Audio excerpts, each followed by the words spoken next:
Last week, everyone, we heard the Gospel of Mark, and we heard the baptism of Jesus. And remember, Jesus is baptized by John the Baptist, and when he's baptized, we hear the skies open, the heavens open, and that famous voice says, "You are my beloved Son, with whom I am well pleased."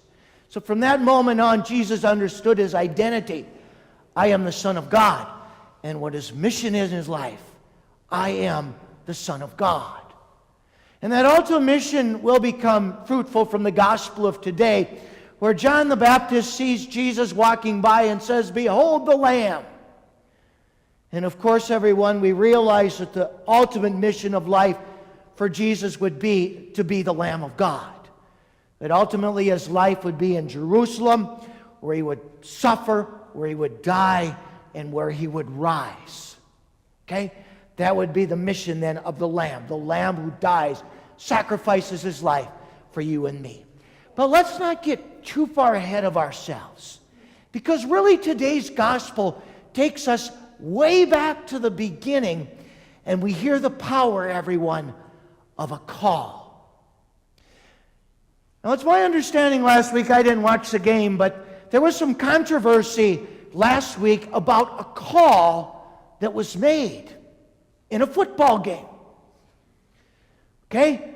Dallas Green Bay game, was listening to it on the radio, didn't see it, but all of a sudden the question was, did Des Bryant come down and make a catch before trying to propel the ball forward to score a touchdown?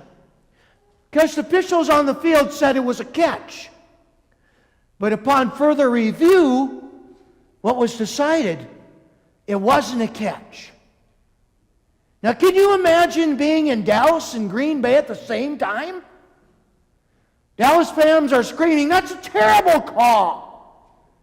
Green Bay fans are saying, "It's a great call." So we realize, everyone, with some calls in life, there can be controversy. Some are good. Some say it's a good call. Some would say it's a bad call. Well, today's call, everyone, is about John pointing out Jesus and saying, "Behold the Lamb." I've always been fascinated by this gospel from this standpoint. What is it that John said?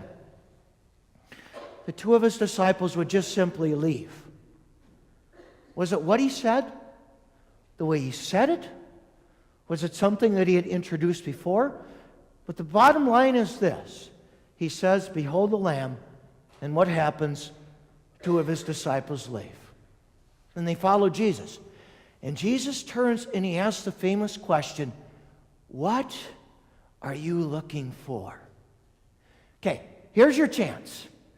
You're following Jesus, and you get the once-in-a-million question. What are you looking for? Now, you could say, "All right, I'm looking for $1 million, or I'm looking for fame." But you got to think about this.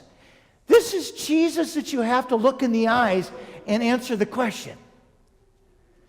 So I have a feeling that's probably what you wouldn't say. Okay? You might say, "I'm looking for peace. I'm looking for joy. I'm looking for my mission in life. I'm looking for a purpose to life." They're all good answers. But look at what the disciples say. What are you looking for? And they ask a question, where are you staying? It's a brilliant answer.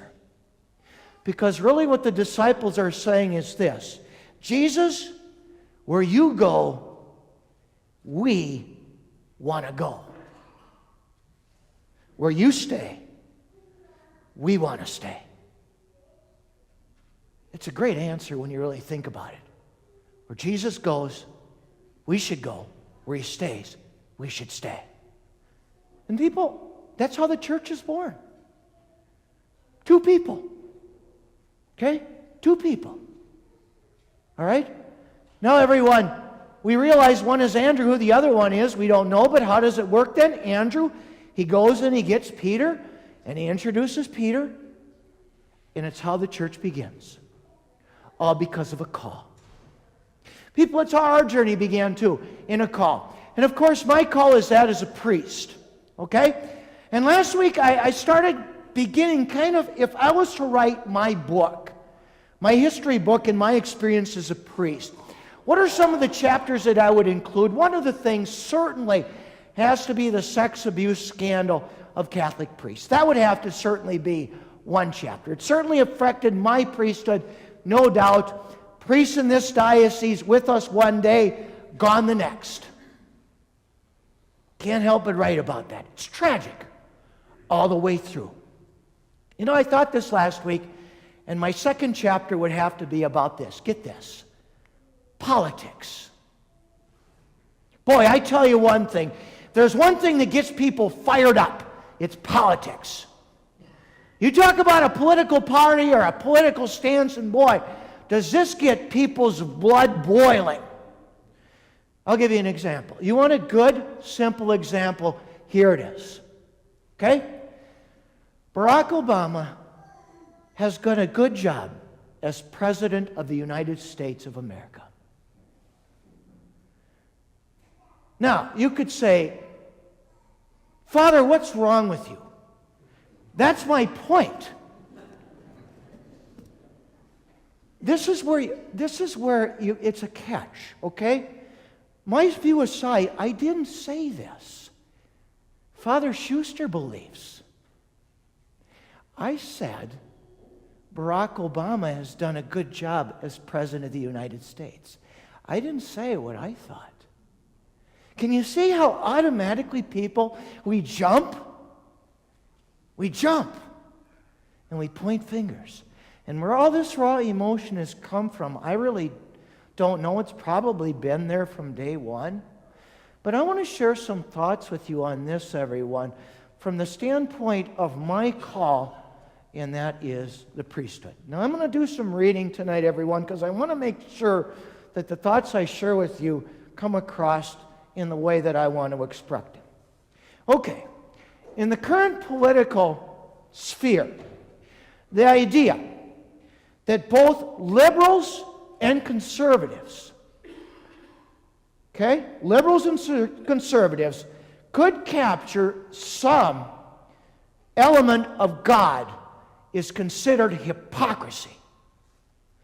God is either totally Democrat or he's totally Republican. Okay? To believe is to choose. If you're theologically conservative, then across the board you have to be politically conservative. And if you're politically liberal, then across the board you have to be theologically liberal. For example, it isn't enough to back welfare reforms or environmental protections. Okay? Stand for those two, and you have to stand for gay marriage. Or opposite. If you're opposed to abortion, heaven forbid, you propose a hike in taxes or immigration reform. Okay? It was different years ago, and I don't know what happened, people. Okay? But now you simply can't be a social democrat and an Orthodox Catholic, or a conservative Catholic and Orthodox Catholic who is genuinely anti-war. Okay? Something happened slowly but surely. And here's what scares me. Politics is now defining religion rather than religion helping to understand and define politics. Not that we're political, okay, but helping to define it. Okay? The seed has gotten so deep that listen to this. A Catholic bishop who denies a pro-abortion politician communion will inevitably be dismissed by Democrats as a reactionary right-winger. A prominent pastor who criticizes Republican stances on poverty, the environment, or waterboarding will find himself attacked by conservatives as substituting wishes and desires for the gospel. Okay? I know go back to where it all began. People, I talked to you about where this all began in the beginning because I want to be clear. In the beginning, there wasn't a liberal and a conservative. There was not a Democrat and a Republican. You know what there was, everyone? It was a call. Where are you going? Come and see. That, I think, is where our fire and our energy needs to be. In the proclamation of the gospel. I'm not saying that you can't have stances when it comes to politics. I'm not saying that. But this is what I really want to reiterate. And if there's one point from today, I want you to hear this. I dare to say, in our better moments as a nation, Christianity has been intimately involved in American politics while standing somewhat apart from partisanship. Summoning the country to reform without falling victim to the idea that political reform is religion's only purpose. We are bigger than politics. We are bigger than that. Okay? Yes, everyone, and I've seen it in my priesthood, and I don't necessarily like it. You're either an all-in Democrat or you're an all-in Republican. Stand for this, this, and this, and you have to stand for this. And if somebody's on your side, they'll come up to you and they'll give you a great big pat on the back, or also simply turn and walk away from you and never speak to you again. Okay? People, I don't like it. And I hope you can understand that. Now, can it change? Yes. But will it? Or maybe the question we have to ask ourselves is this: do we want it to change? Do we want it to change? Okay? That's a question for you and for me.